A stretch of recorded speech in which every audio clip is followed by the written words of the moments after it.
Isang taon na yun guys, hindi ako nahihiya kasi wala naman kasing budget, o di ba? Hindi naman natin pwedeng unahin yung hindi kailangan. Kailangan ang unahin yung needs, yung pagkain, yung mga bayarin. Kaya ayan, okay lang yan. Meron tayong bisita nandito sa Mama Mary na ngayong linggo ay kukunin na siya, ililipat na siya sa ibang bahay. Yung lilipatan niya, yun naman ang ma-blessed sobra-sobra.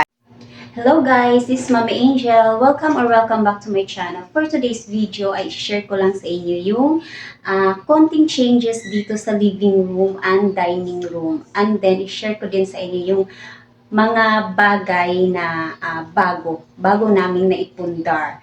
So, thank you Lord sa lahat-lahat ng blessing na ibinigay niyo sa amin. So, without further ado, let's go! So, ito yung pinaka-itsura niya guys, pagpapasok ka. Nandito ako sa pinto. So, ayan yung itsura niya. So, ito yung living room. Ayan, kasi kahapon, nag-ayos ako ng konti lang naman, konting pagbabago lang. Meron lang akong pinagpalit na gamit. So, eto siya. Eto, bigay lang tong cabinet na to. Ayan, yung drawing ng anak ko, drawing niya yung sarili niya. Family picture namin, ayan. So, dahil Pasko ngayon, kaya talagang tinadtad ko ng Christmas decor yung bahay kasi sa isang taon, isang beses lang naman ang Pasko, di ba? Kaya tapos ng Pasko, magiging malinis na ulit yan. So, ayan siya. And then, yung aming sapin ng sofa namin na isang taon na hindi pa rin, hanggang ngayon hindi pa rin napalitan, pati yung throw pillow namin na pang Pasko. Isang taon na yun guys, hindi ako nahihiya kasi wala naman kasing budget, o di ba? Hindi naman natin pwedeng unahin yung hindi kailangan. Kailangan ang unahin yung needs, yung pagkain, yung mga bayarin. Kaya ayan, okay lang yan. Basta labhan lang. Basta labhan lang kasi pangit naman pag isang taon hindi mo siya nilalabhan, di ba? And then yung mga tropilo na yan, guys, mga gawa ko lang yan, lahat yan. So nagdidilim tayo, di ba? Ayan, wait lang. Lahat ng tropilo na yan, mga gawa ko lang yan. DIY ko lang yan na galing ukay. Ayan, mga reject na ukay. Dahil dati nag-uukay ako, nagla-live selling ako dati. Tapos, itong sapin na to ay kumot pala yan. Kumot yan na hinati ko para maging dalawa siya. Bakit kailangan ko siya lagyan ng sapin? Kasi sira na yan, second hand lang yung sofa na yan, as in sirang-sira na yung pinakaupuan niya, kaya kailangan siya lagyan ng sapin. Pero kung hindi yan sira, mas maganda sana na walang sapin, di ba? And then, ayan siya, yung aking decoration dyan, Christmas decor. Pala ko din naman dyan ay bibilhan ng malaking salamin. Ayan.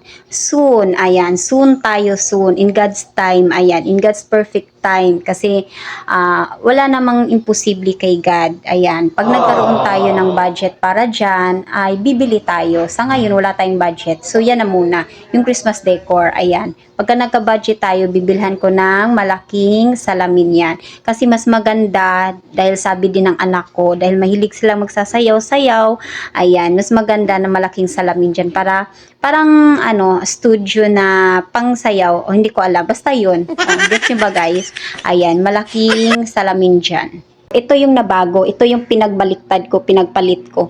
Ito kasi, ayan, nilipat ko siya dyan kahapon. Ito, dito yan nakalagay. So, dyan siya nakalagay. Ayan. Bakit ko siya pinagpalit? Kasi ito, tago siya. Pag dito ko siya nilagay, kitang-kita. Ito kasi ang mas maganda tingnan kaysa dun sa itim. Kaya pinagpalit ko dahil yung itim ay tago. Ito, kitang-kita. Mas maganda siya. Di ba paulit-ulit ako? Pero ito dalawa. So, ayan yung isa. Tapos, dito yan dapat. Yung isa na yon dito. So, mag-partner sila. Kaya lang, pinagpalit ko lang talaga. Kasi ito naman ay hindi kitang-kita. Kaya okay lang na dyan siya. Kasi mas maganda yun. Kaya mas maganda siya na kitang-kita yun. Ayan, kaya pinagpalit ko. So, ito yung pinaka-arrangement dito. Ayan, 'di ba ang dami kong decoration, Christmas decor kasi Pasko nga, 'di ba? Kaya pagbigyan natin, punuin natin yung bahay ng Christmas decor dahil pagkatapos ng Pasko ay malinis na ulit yan. So, ang nabago, itong TV, 50 inches na TV. Soon, mag-house tour ako guys. And then, i-share ko din sa inyo yung house tour namin. Panoorin nyo guys kung gaano kagaling si God. Ayan, may mga sinabi kasi ako doon na nagkakatotoo siya ngayon. Ayan, ito yung TV namin, ito yung bago.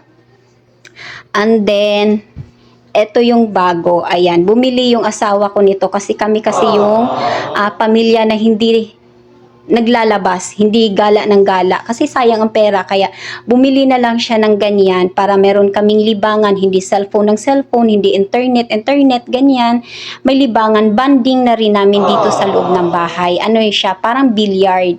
And then, itong side naman na to, ito yung mga pang workout, pang exercise. Ayan, volleyball ng anak ko, bola ng volleyball, tapos pang basketball, tapos yung mga improvise dyan pang workout. Ayan. So, ayan yung pinakitsura niyan. Tapos, meron tayong bisita nandito sa Mama Mary na ngayong linggo ay kukunin na siya, ililipat na siya sa ibang bahay na yung ibang, yung lilipatan niya, yun naman ang ma-blessed sobra-sobra. Ayan. Kunin na siya ngayong linggo.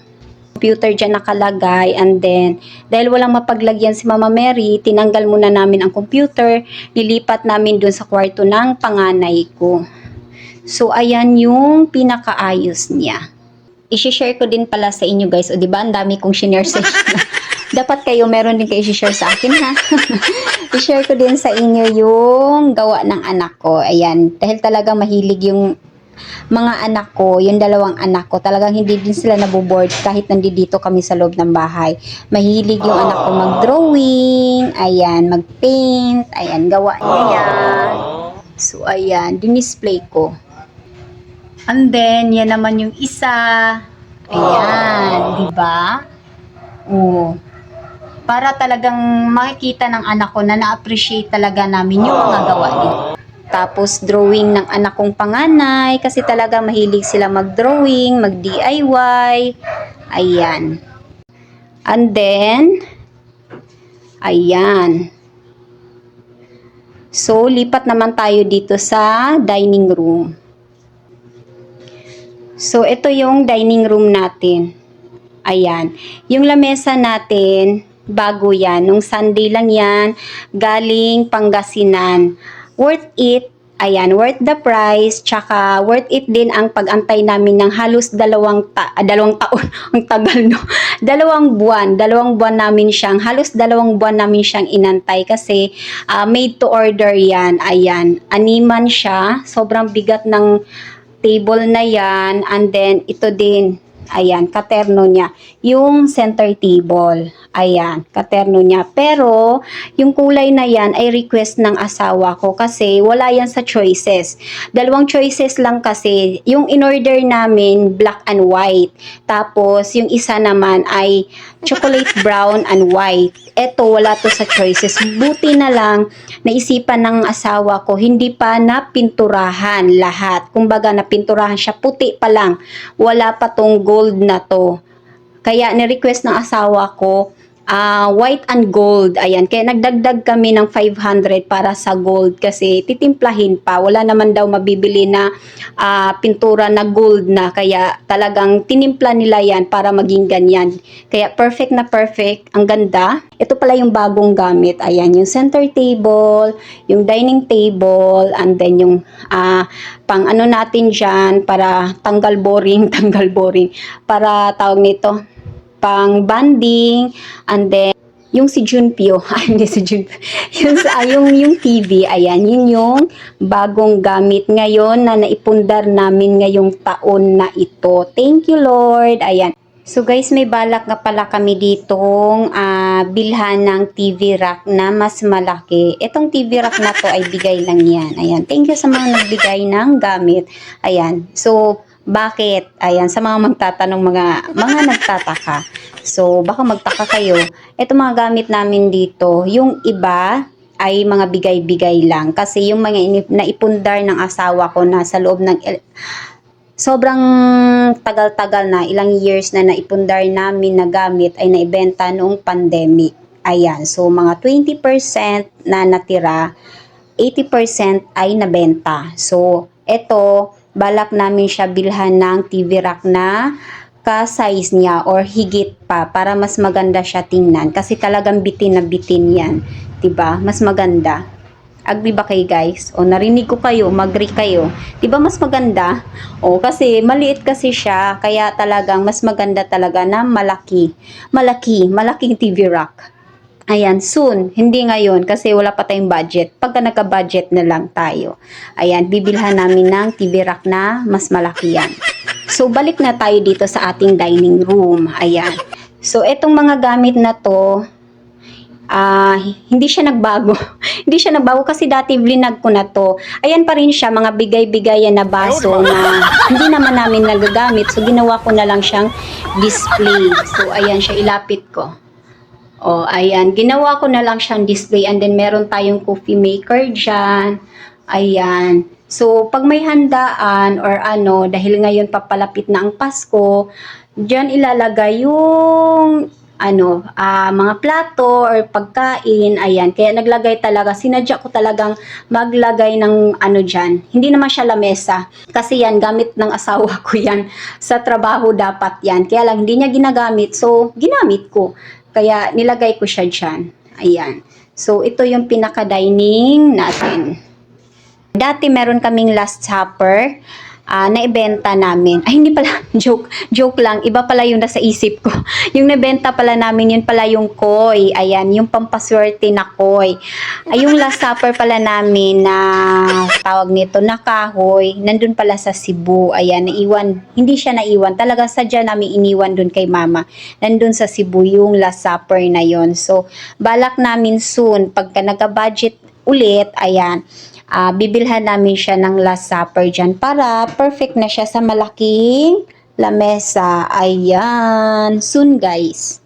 So, iba-vlog ko na lang pagka nagkaroon ng budget. Iba-vlog ko.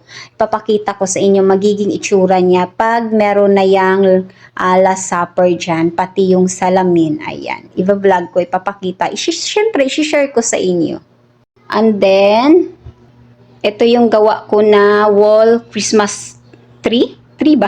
Wall Christmas tree. Ayan yung gawa ko. Na iba-vlog ko din yan kung paano ko yan ginawa. And then, meron din akong mga, dyan, mga DIY dyan. Dahil mahilig talaga ako mag-DIY. And then, ito yung itsura niya na paakyat. So, ayan na guys. Sana nagustuhan niyo ang video na ito.